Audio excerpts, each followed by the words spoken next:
მოგესალმებით, ეთერში გადაცემა ზღვარი. დღეს ჩვენი სტუდიის სტუმარია კავკასიის უნივერსიტეტის პროფესორი ქალბატონი ქეთევან ჩიგოგიძე. მოგესალმებით ქეთევან და დიდ მადლობას მოგახსენებთ მობრძანებისთვის.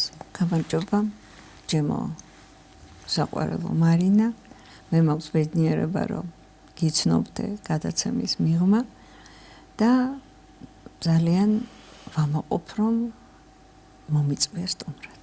დიდი მადლობა. ჩემთვის დიდი პატივია თქვენი სტუმრობა. ბევრი მიზეზის გამო აღარ ჩამოვთვლი თქვენი პროფესიონალიზმი, თქვენი ადამიანობა.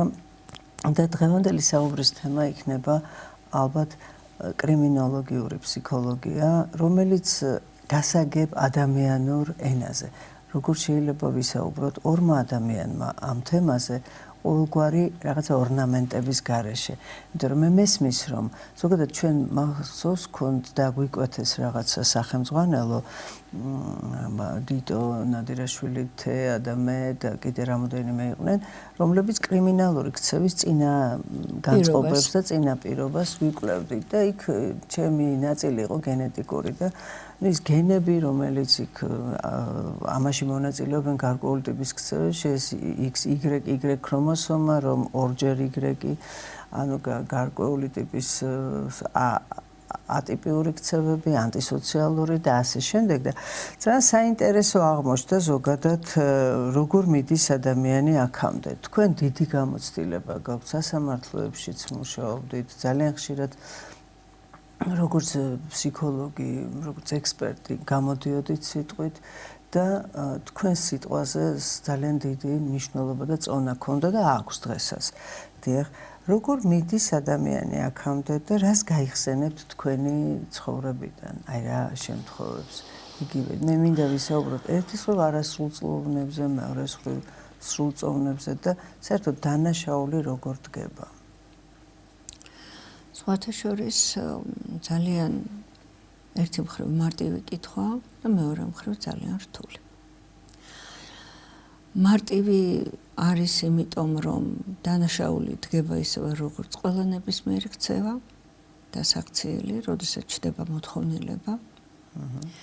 და როდესაც ეს მოთხოვნილება არის შინაგანიც, რომ აი მას უნდა რაღაცა გარკვეული რამ მოიპოვოს, არა აქვს. და ამიტომ რაღაც გარკვეული ქმედება უნდა განახორციელოს და აი აქედან იწყება გარემო, რომელიც ხელს უწყობს. სხვათა შორის ძალიან მარტივი სქემა არსებობს, ეს არის მოთხოვნილება, დაუკმაყოფილებელი, ეს არის გარემო, რომელიც ხელს უწყობს ამ დაუკმაყოფილებელი მოთხოვნილების უკანონოდ აღსრულებაში და არსებობს ქცევა აბსოლუტურად მოშორებული კანონმორჩილებას. აი, როდესაც ეს სამი კომპონენტი არის, როდესაც ადამიანი არ არის კანონმორჩილი, ან არ იცის, რომ კანონს არ ხვევს. უნდა რაღაცა ძალიან. მე მაგალითსაც მოვყვები და თანაც სიტუაციაც ჩაუვარდა ხელში, დანაშაული აუცილებლად შედგება.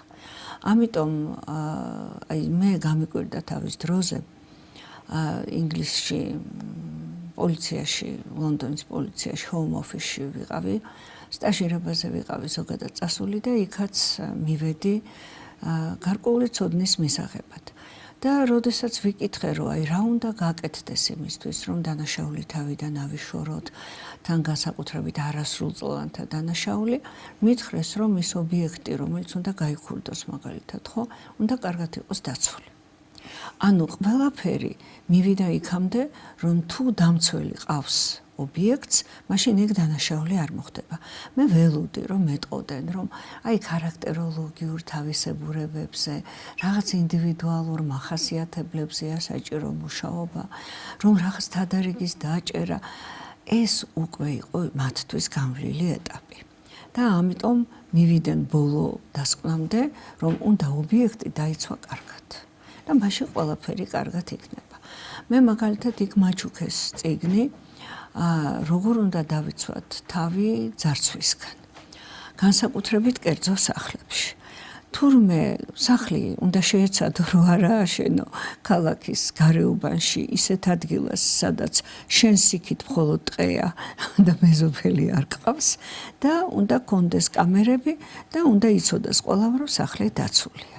იმაზე უკვე ლაპარაკი, რომ ვიმუშაოთ თვითონ ადამიანთან, რომ შენ რო კარები ღია დატოვო, ის არ შემოვა, ამაზე ლაპარაკი აღარ იყო სამწუხაროდ. არა და მე მახსოვს ისეთი პერიოდი, როდესაც ჩვენ არ ვკეტავდით კარებს. არ ვკეტავდით კარებს, იმიტომ რომ ვიცოდით, რომ არავინ არ შემოვა. განსაკუთრებით აბასთუმნის ასტროფიზიკურ ობსერვატორიაში, იქ პატარა ქალაქივით იყო და არის, არც ერთი კარი არ იკეტებოდა არასდროს. რატო? იმიტომ რომ ეს იყო ერთიანობა, წესიერი, კანონმორჩილი და სიყვარული სავსე ხალხის. რომელთაც თავისი ქცევა უწესო ჭრილში ვერაფრით წარმოდგენილი არაფრით არ ჰქონდათ. ამას ვერც წარმოიდგენდნენ, ამიტომ ვენდობოდით ყველა ერთმანეთს, ყველა კარი იყო ღია, არც ერთი კარი არ იკეტებოდა და იყო სითბო და სიყვარული.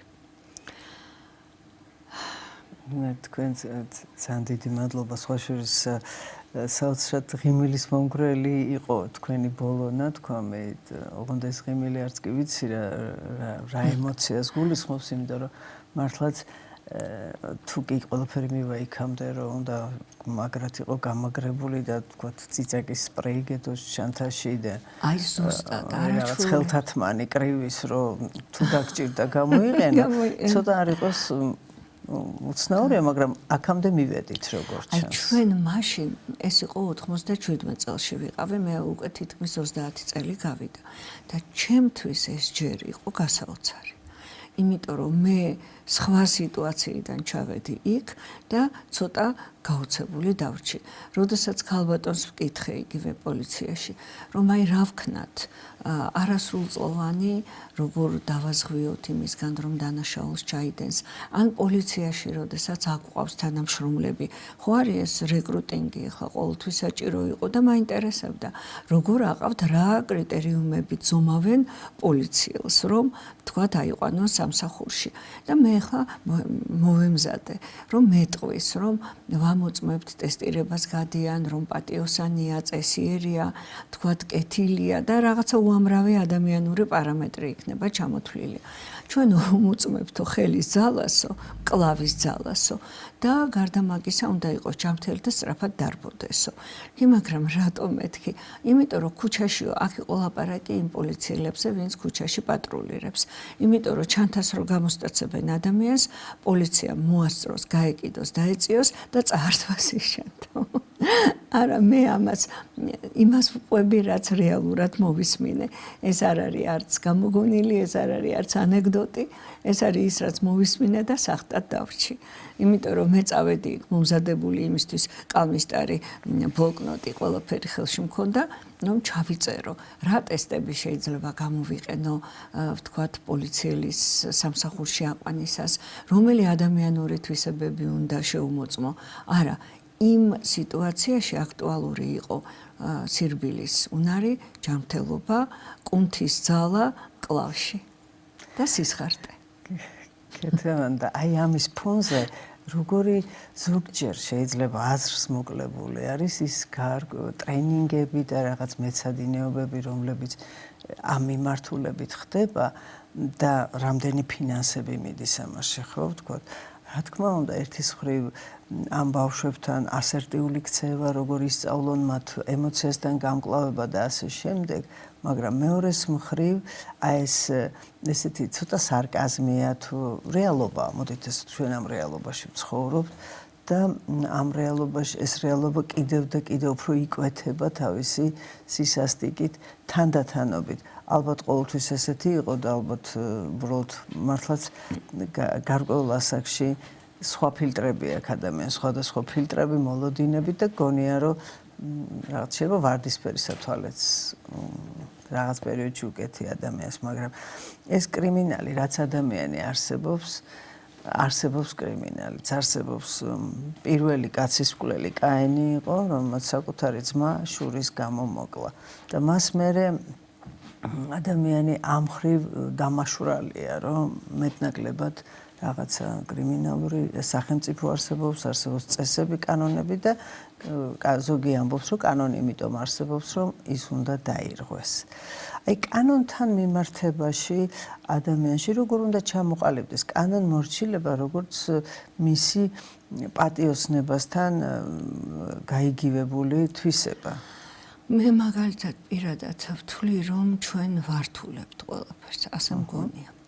ვართულებთ და ვამრავალფეროვნებთ და აი ამ მრავალფეროვნებაში როდესაც ბევრი ვარიანტი არსებობს რაღაცისა, რა უამრავი ტრენინგი, უამრავი ხერხი, უამრავი მეთოდი, ადამიანი უფრო იბნევა. ყოველ შემთხვევაში ეს არის ჩემი პირადი აზრი. და რაც შეეხება აბელის კვლევობას კაინის მიერ, ძალიან კარგი ინტერპრეტაცია აქვს გაკეთებული ჟოზე სარამაგოს თავის წიგნში. ის ამბობს, რომ შური კი ბატონო, მაგრამ შური არ იყო მარტო ის საფუძველი, რამაც აიძულა კაინი, რომ ძმა მოეკლა. იქ არის არაჩვეულებრივად საინტერესო წარმოდგენილი აბელი როგორც მაპროვოცირებელი ფაქტორი. იქ არის აღწერილი სიტუაცია, რომ აბელი მას დასცინის. რომ აი შენ არ გამოდექი, აი შენ ვერი ვარგე, აი მე უკეთესი ვარ. ნუ ეს ბუნებრივია, რომ თვითონ მწერლის ფანტაზია და მისი ინტერპრეტაცია, მაგრამ მე ერთ რაღაცას ვიტყვი, რომ დანაშაული, როდესაც შედგება, მას ჭირდება მაპროვოცირებელი ფაქტორი. მარტო ჩემი უკეთურობა, მარტო ჩემი არაკანონმორჩილება საკმარისი არ არის.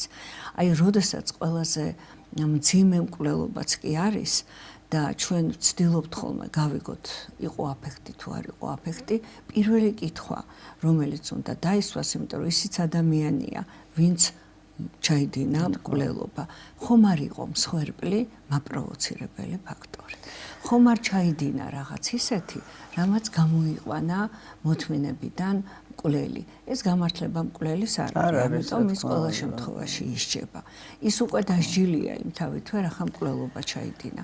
მაგრამ მაპროვოცირებელი ფაქტორი, მსხვერპლი, არის ხოლმე ხშირად. და ეს ყოველთვის გასათვალისწინებელია. სწორედ მე იმიტომ გაუგე სარამაგოს, რომ აი ამ სასამართლო საექსპერტო გამოცდილებამ მაპროვოცირებელი ფაქტორის ძალიან დიდი მნიშვნელობა კარგად დამანახა.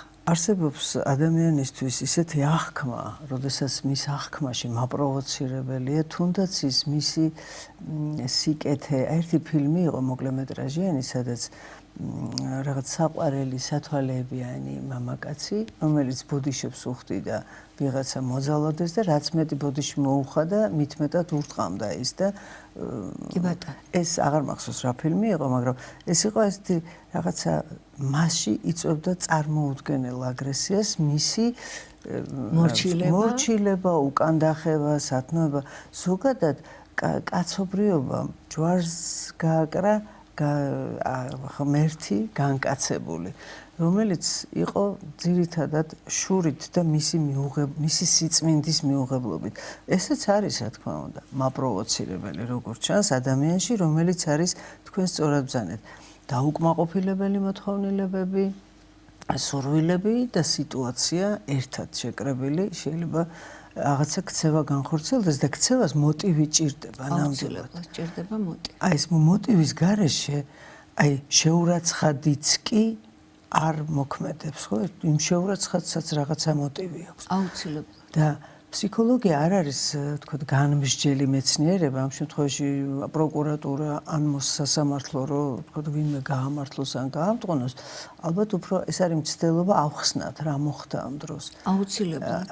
როგორც ერთ მხარეში, ისე მეორეში, როგორც მოძალადეში რა ხდება, ისე მსხვერპლში რა ხდება და თქვენ ძალიან სწორად შენიშნეთ, რომ სწორედ ორივე მხარეს დახმარება ჭირდება. აუცილებლად. როგორც ფსიქოლოგის, ისე ადამიანურად, იმიტომ რომ ის მოძალადე, როდესღაც თვითონ იყო შეიძლება მსხვერპლი და მერე გახდა მოძალადე. ხშირად არის ხოლმე, მაგრამ მაგ დროს ბუნებრივია, რომ გარკვეული ფსიქიკური აშლილობა შეიძლება რომ იყოს, რომელიც ადამიანს არ ეტყობა. ჩემზე კარგად იცით, რომ არის უამრავი შეშფოთება ფსიქიკის, ასე დავარქვათ, აშლილობას დავარქვათ, რომელიც ექსტრემალურ სიტუაციაში შეიძლება ძალიან ცუდად გამოვლინდეს და ცუდი შედეგი მოიტანოს აი ამ არა მშვიდმა ფსიქიკამ, რომელიც ბუნებრივია, რომ თავის დროზე იყო მისახედი და სამკურნალო.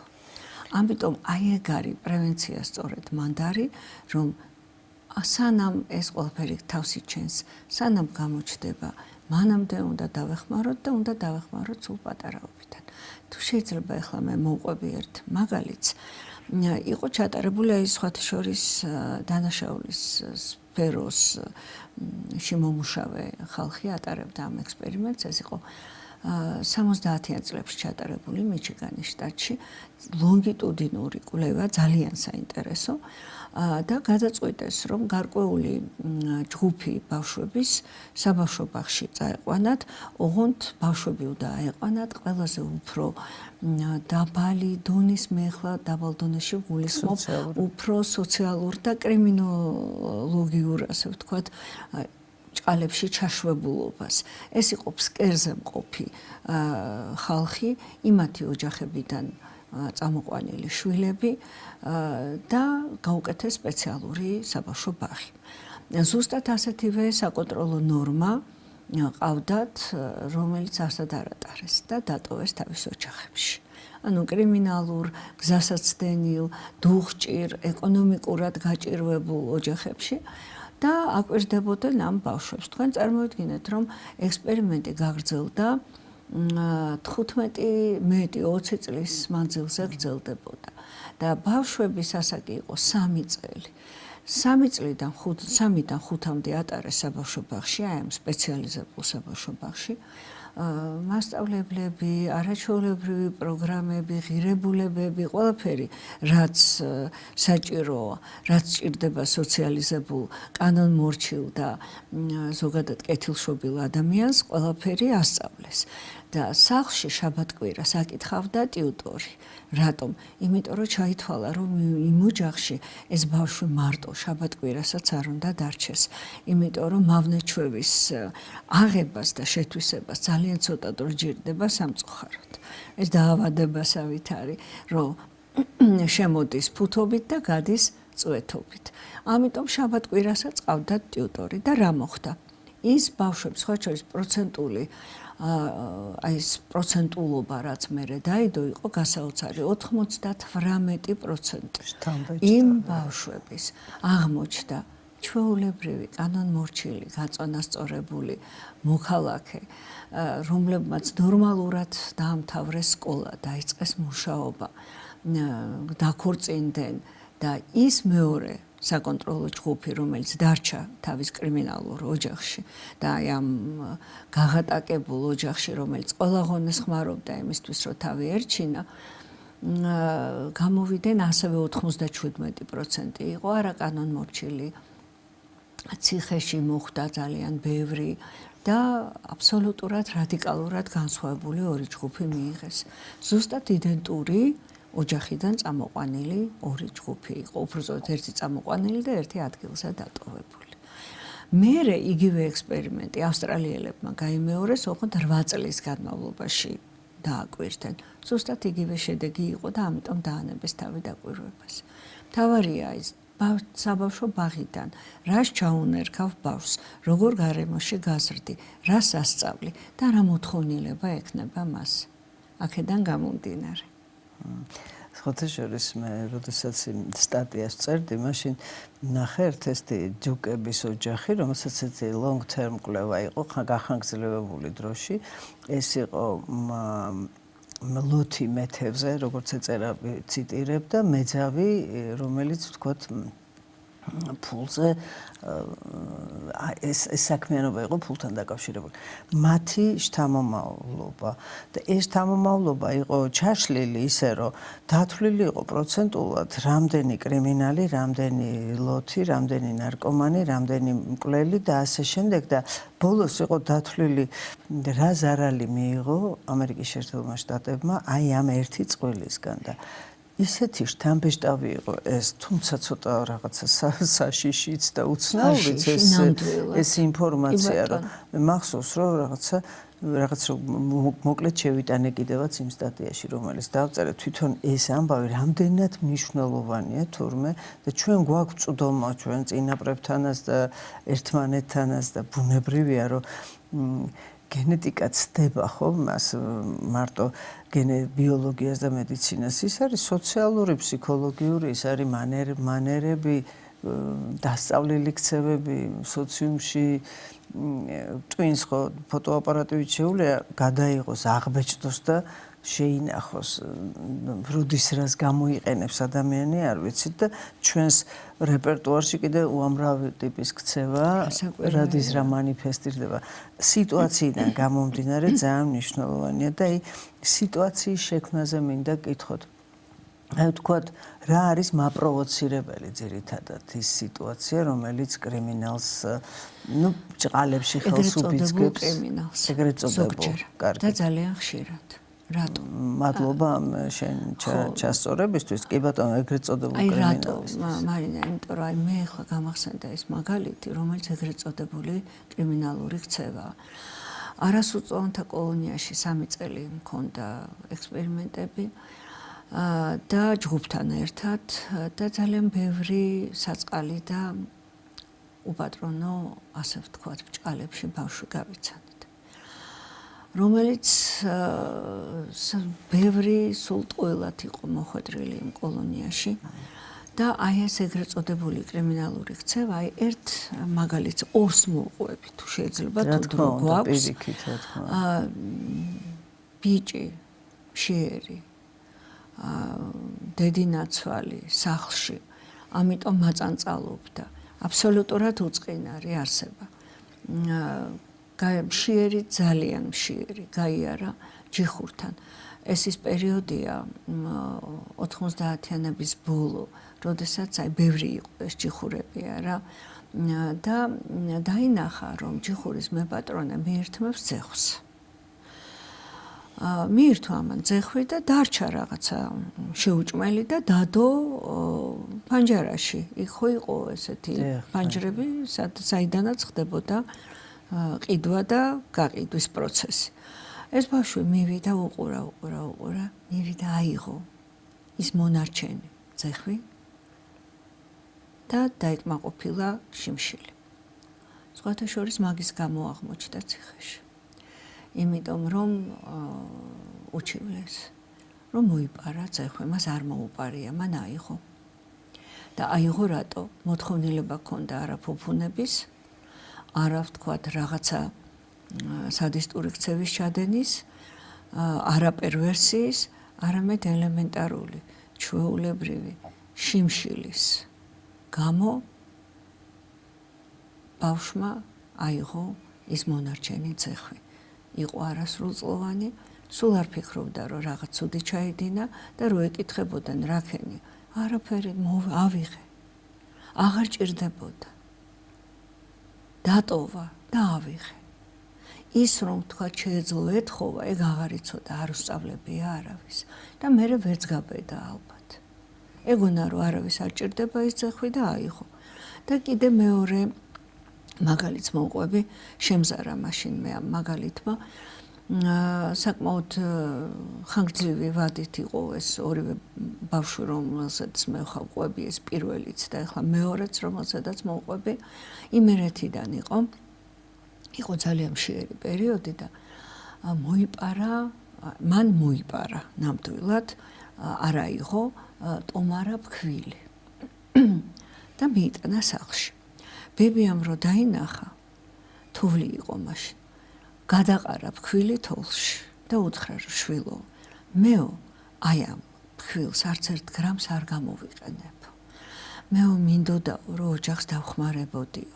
ბავშვმა თქვა, მამა იყო წასული სადღაც საზღვარგარეთ თუ რუსეთში, ეგ არ ვიცი რომელ ქვეყანაში, იმიტომ რომ ოჯახი ერჩინა.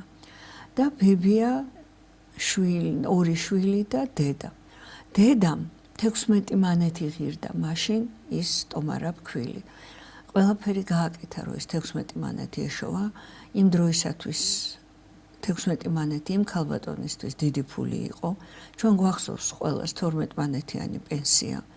როდესაც იმასაც ამბობდნენ, რომ კარგი დიასახლისი ამ 12 მანეთსაც როგორღაც გამოიყენებს, იმიტომ რომ ფასები არ იყო ძალიან დიდი, თუმცა ესეც აბსურდია. და ის 16 მანეთი საწყობის უფროს ჩაუტანა. ანუ გამოისყიდა ის ტომარა ფქვილი, რომელიც არ გამოუყენებიათ. მაგრამ ბებიამ დაკეცა ტომარა და შეინახა, იქნებ გამომადგესო. მერე ვიღაცა მეტყობა უჩივლა, საწყობის გამგემ ვერანაირად ვერ დაიცვა, იმიტომ რომ იყო ასეთი მანკიერი ჩვევა გარკვეულ სამართალდამცავ ორგანოებშიც, რომ მოდი ჩავიწეროთ რაღაც გალეჩკა, რუსულად ვიტყვებ, ჭალებში და საქმე გავაკეთოთ და აი ეს ბიჭი დააპატიმრეს სამხილის გამო. ტომარა, ცარიელი ტომარა ქონდა ცალში. სხვათა შორის, ახლა საკუთარ თავზე სულ არ მინდა ლაპარაკი, მაგრამ მე მაშინ იქ ისეთ ცუდად გავხდი,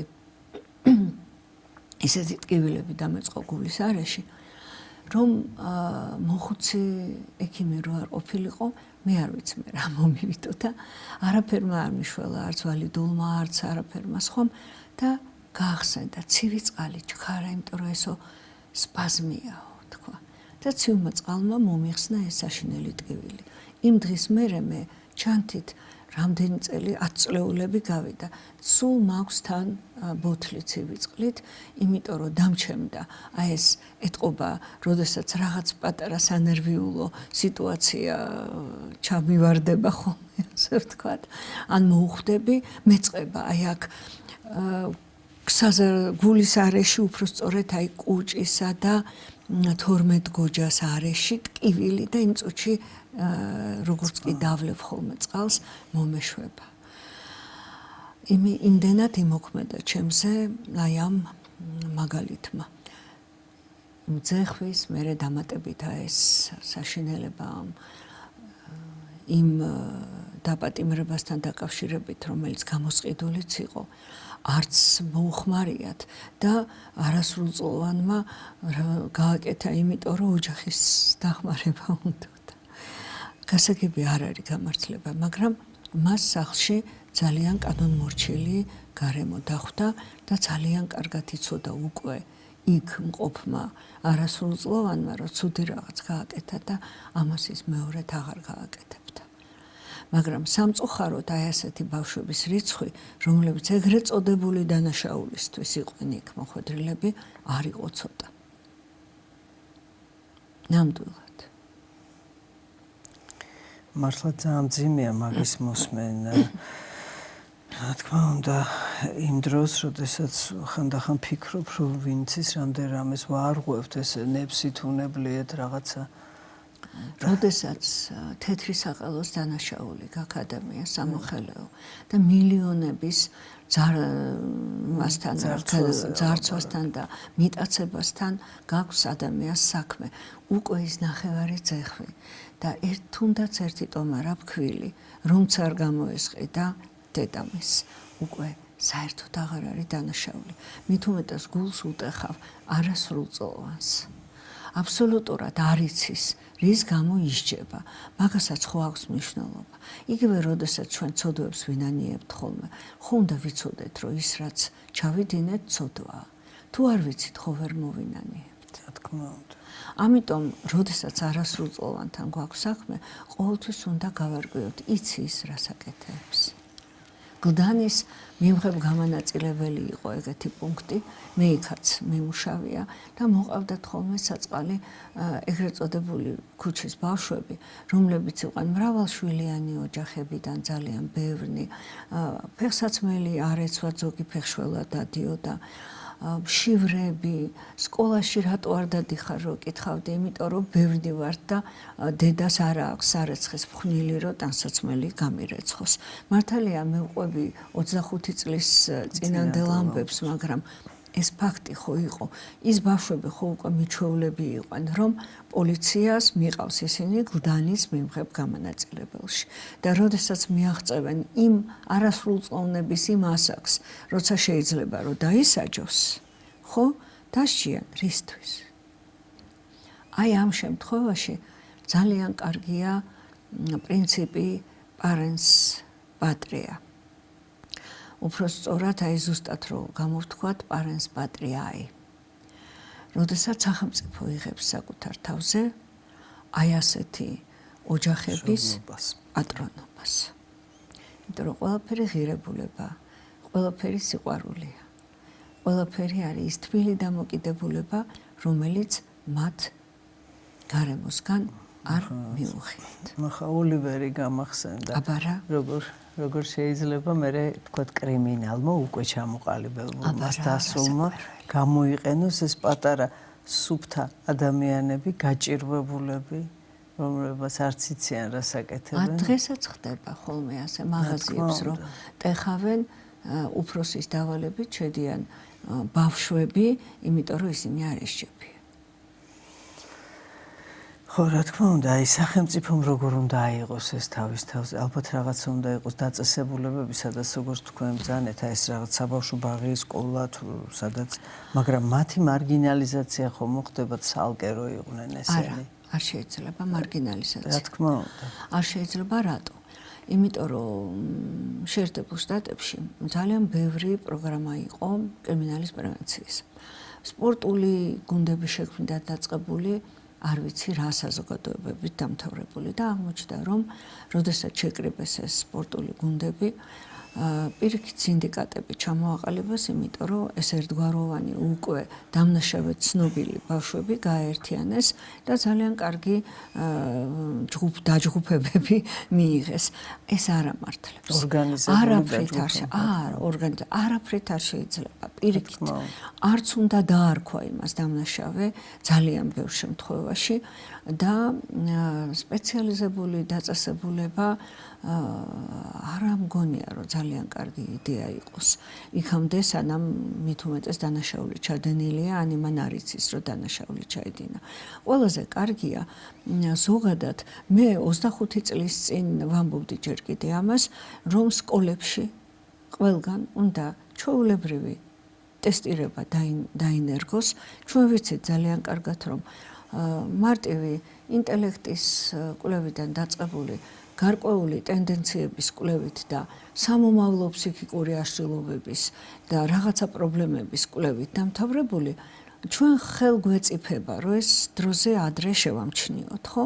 იმიტომ რომ არის რაღაცა გარკვეული ინსტრუმენტები, რომელიც უფრო ადრე აფიქსირებს იგივე იმ დაავადებას ან გარკვეულ აშლილობას, სანამ მისი მანიფესტაცია მომხდარა.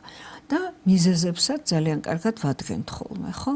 ესე ჩვენ არ ვერევით ექიმის ფუნქციაში, მაგრამ შეგვიძლია წინასწარ დიაგნოსტირება გავაკეთოთ და მერე მივყვეთ წლის განმავლობაში, დინამიკა შევამოწმოთ, დავუნიშნოთ გარკვეული მკურნალობა, ან ექიმთან გადავამისამართოთ, ან საუბრები ჩავუტაროთ, ან ჯგუფური რაღაცა გარკვეული თამაშები, თერაპიული თამაშები და ასე გადავარჩინოთ ახალგაზრდა და ის ღირებულებები მივაღებინოთ, რომელიც კანონმორჩილ საზოგადოებისათვის ჯერ კიდე მოსემ ჩამოიტანა სინაის მთიდან.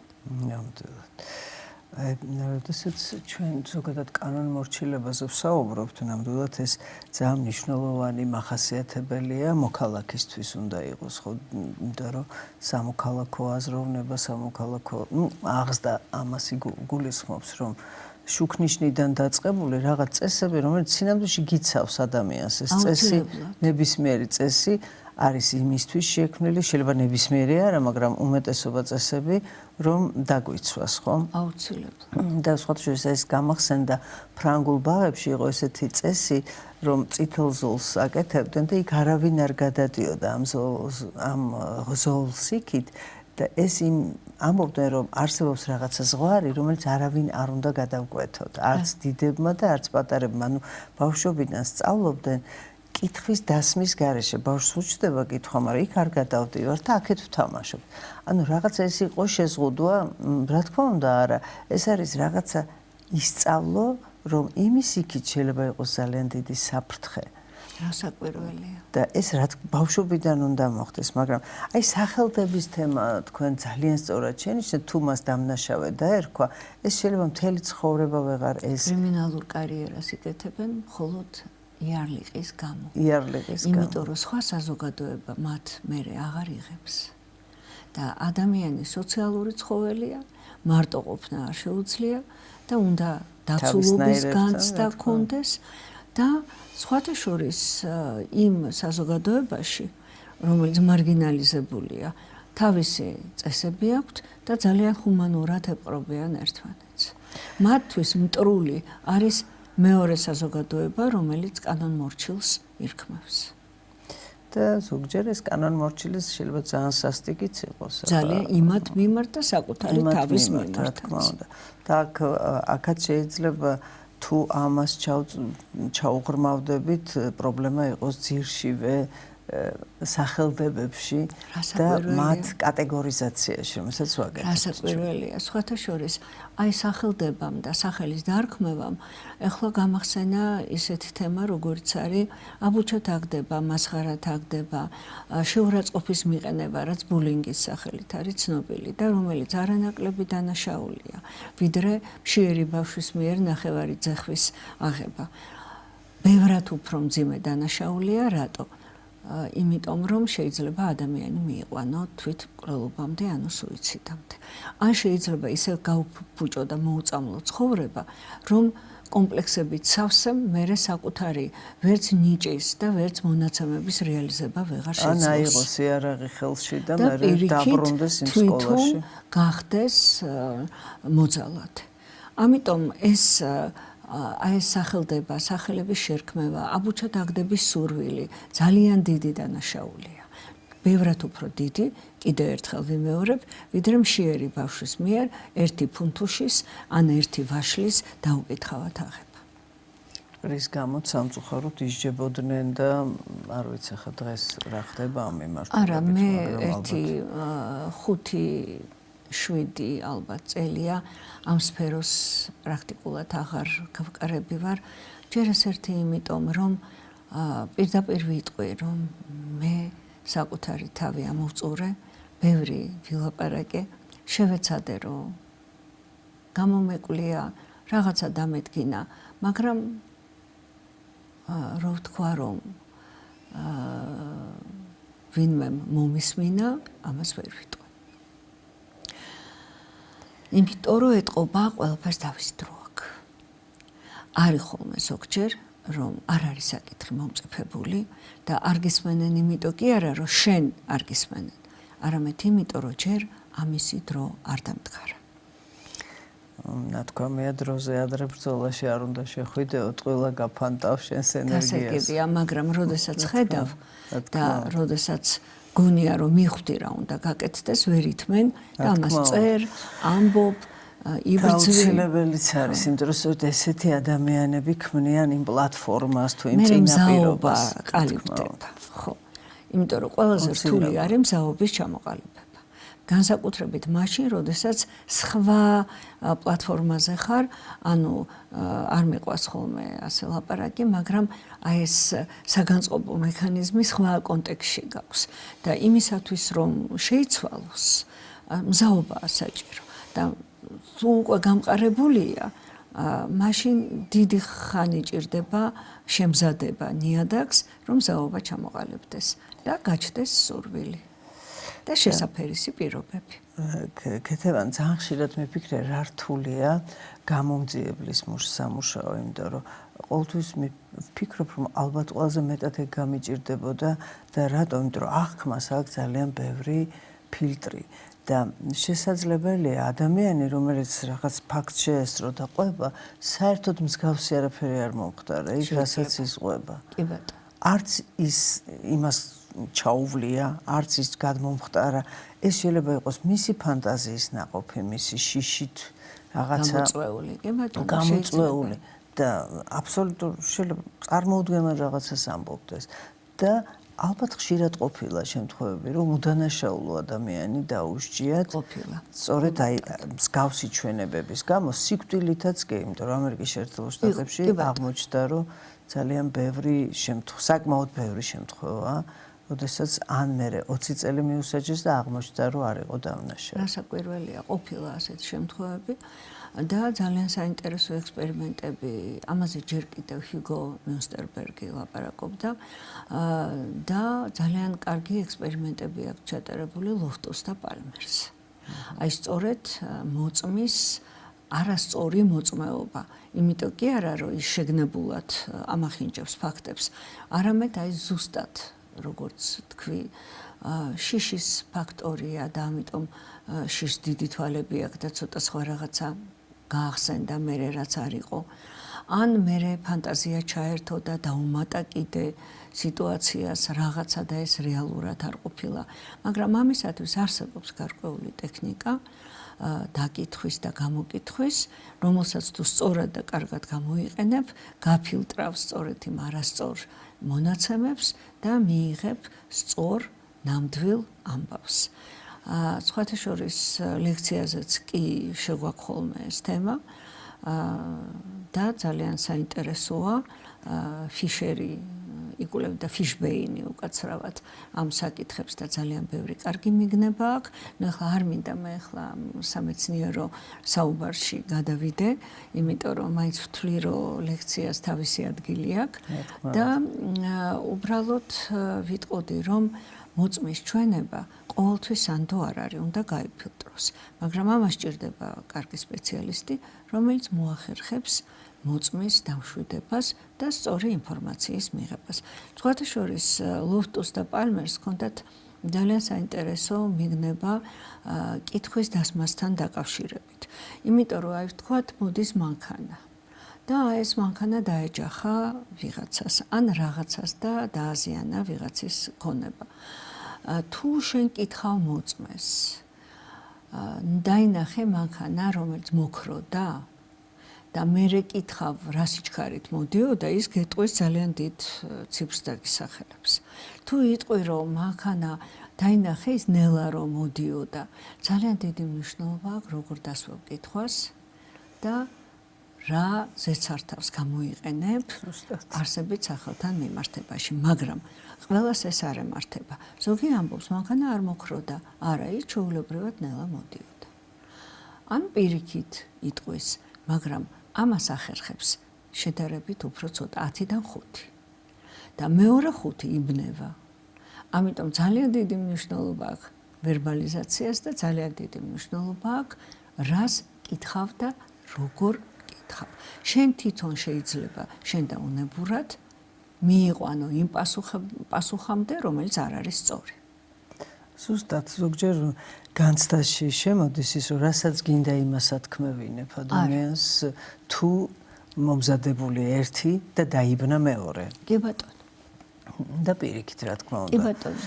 იმიტომ რომ ძალიან მქონდა ეგეთი შემთხვევა, მაბატი. ეხლა ძალიან მაინტერესებს ეს შემთხვევა. მქონდა ეგეთი შემთხვევა, როდესაც საქმეში იყო მოწმეების ჩვენებები, იმიტომ რომ როდესაც ჩვენ საქმეს ვეცნობით ხოლმე, უნდა რამდენი ტომიც არ უნდა იყოს, ყველა უნდა წავიკითხოთ გულდასმით და ყურადღებით. იყო საკმაოდ ცნობილი საქმე, ახლა არ ვიტყვი გვარებს, არ დავასახელებ და ბუნებრივია დადგა საკითხი, აფექტი იყო თუ არ იყო. ეხლა თვითონ ცდისპირთან, ნუ მე ცდისპირს ვეძახი, მაგრამ რეალურად მსჯავრდებული იყო უკვე.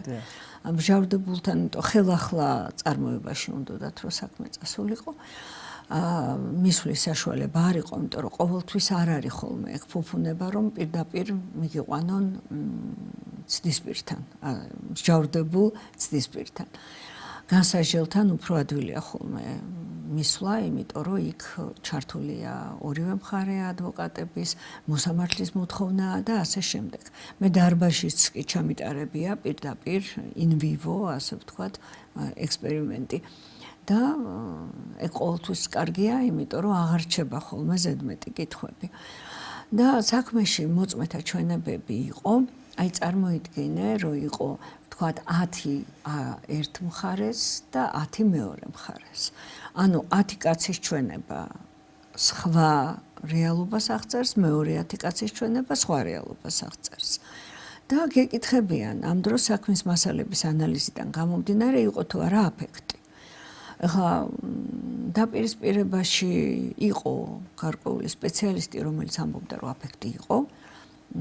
მე არ გამოვრიცხავ, რომ აფექტი იყო, მაგრამ მე რო გავედი სასამართლოს წინაშე ამ საქმის გასარჩევად, მე პასუხი არ მქონდა. რატო? იმიტომ რომ შეიძლება აფექტი ყოფილიყო და შეიძლება არ ყოფილიყო. იმ მონაცემებით, რაც ჩვენ გვქონდა. ამიტომ მე მივმართე სასამართლოს შემადგენლობას და ვკითხე. მე ვთხარი, შეიძლება ერთი კითხვა დაგისვათ, კი ბატონო. როგორ ფიქრობთ, მე ვთხარი, საქმეს ხო ძალიან კარგად იცნობთ. არის აქ ორი ჯგუფი ჩვენებების, დავარქვათ ასე, ჯგუფი A და ჯგუფი B. კიო? მე ვთხარი, ხო ზუსტად ერთნაირი რაოდენობაა, კი ბატონო. მე ვთხარი, ხო აბსოლუტურად განსხვავებული ჩვენებაა A ჯგუფის და B ჯგუფის მიერ მიცემული, კი ბატონო. კი ბატონო, მაშინ მე ვთხარი, თქვენ მითხარით, რომელი ჯგუფის ჩვენება არის მართალი და ჭეშმარიტი, A ჯგუფის თუ B ჯგუფის. თუ თქვენ მეტყვით, რომ A ჯგუფის მე გეტყვით, რომ აფექტი არ იყო, თუ თქვენ მეტყვით, რომ B ჯგუფის მე გეტყვით, რომ აფექტი იყო. საქმე დაშალეს. რატო? იმიტომ რომ აღმოჩნდა, რომ მოწმეების ჩვენებები არ იყო კარგად შეკრებილი.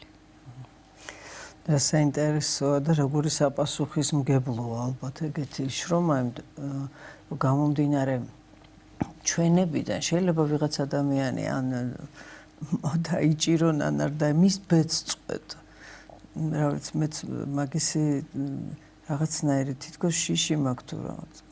ბოლომდე არასდროს არ ვარ დარწმუნებული რას ეს ნამდვილად ასეა თუ არა, იმიტომ რომ შეიძლება მე რაც დავინახე, საერთოდ არ იყოს ის რაც მოხდა და მე რაც მგონია ის საერთოდ განსხვავდება რეალობისგან და აქედან გამომდინარე მართლა ძალიან ბევრი მრავალმხრივი ანალიზი ჭირდება, იმიტომ რომ არსებობს ფაქტი და არსებობს ფაქტის ნაირ-ნაირი ინტერპრეტაცია.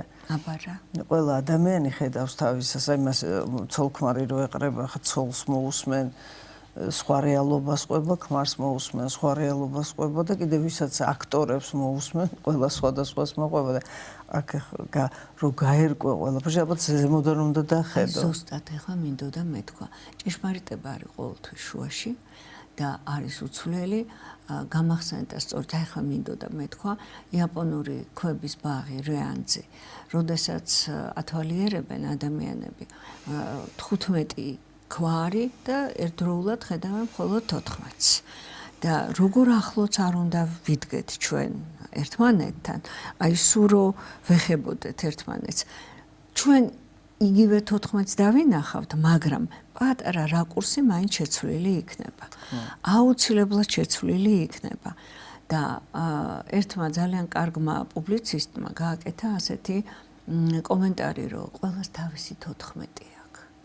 იმიტომ რომ ყველა იმ 14-ს ხედავს რა პოზიციიდანაც უყურებს და სინამდვილეში არის 15, რომლის დანახვა შეიძლება მხოლოდ ზემოდან. ძალიან საინტერესო იყო და ნამდვილად ჩემთვის ამოუწურავი თემა და ჩვენი დრო სამწუხაროდ ამოიწურა. და ბოლოს მაპატია ისევ გაწყვეტინებ, მინდა ვთქვა, რომ მართალია გავართულეთ და მართალია ეს საკმაოდ რთული საკითხია, მაგრამ მარტივად რომ შევხედოთ ამას ყველაფერს, ეს არის ბავშვობიდან სწორი ღირებულებების დანერგვა, ეს არის ბავშვობიდან ფაქიზად მოპყრობა და 10 მცნების შეთვისება, იმიტომ რომ სწორედ ეს ის ქცევის სტილია, რომელიც სიკეთის მომტანია მხოლოდ და ფაქიზი დამოკიდებულება ადამიანის მიმართ და დინამიკის შემოწმება სკოლაში. აი, ეგ არის ყველაზე მთავარი და ეს სულ არ არის რთული შესასრულებელი. დროული, ადრეული დიაგნოსტირება და შემდეგ უკვე სწორი ინტერვენცია. დიდი მადლობა ქეთევან. ბევრი განმარტება აქვს ადამიანს ბიოფსიქოსოციალური უკვდავის სულით. მაგრამ მე ძალიან მომწონს რომ ადამიანი არის მორალური არსება და ადამიანი არის მლოცველი არსება. და აი მორალს, ანუ ის რაც არის ჩვენი ქვაკუთხედი, რაც უნდა იყოს ადამიანის ქცევის აი სერფინგი, რაშიც ჩვენ ვართ, ნავიგაცია რაც გვაქვს. ნავიგაცია, აი ზუსტად. ეს ნავიგატორი მთავარი და ასევე ლოცვა როგორც თანამგზავრი, გზამკვლევი და რა თქმა უნდა ჩვენ არ გაგვირთულებია, ეს არის ის რეალობა, რაშიც ცხოვრობთ, უბრალოდ არის ის, რაც გადაგარჩენს ადამიანს და ეს არის კანონმორჩილებაც, ეს არის მორალი, ეს არის ზნეობა, ეს არის სულიერება, ლოცვა და ეცადო რომ წესიერად იცხოვრო. პატივისცემა და სიყვარული. მადლობა და მე იმედს ვიტოვებ, რომ ჩვენი თანამშრომლობა კვლავაც გაგრძელდება. მადლობა მობრძანებისთვის. მე კი შეგახსენებთ, რომ დღეს ჩვენი სტუდიის სტუმარი იყო კავკასიის უნივერსიტეტის პროფესორი ქალბატონი ქეთევან ჩიგოგიძე. კარგად ბრძანდებოდეთ მომავალ შეხვედრამდე.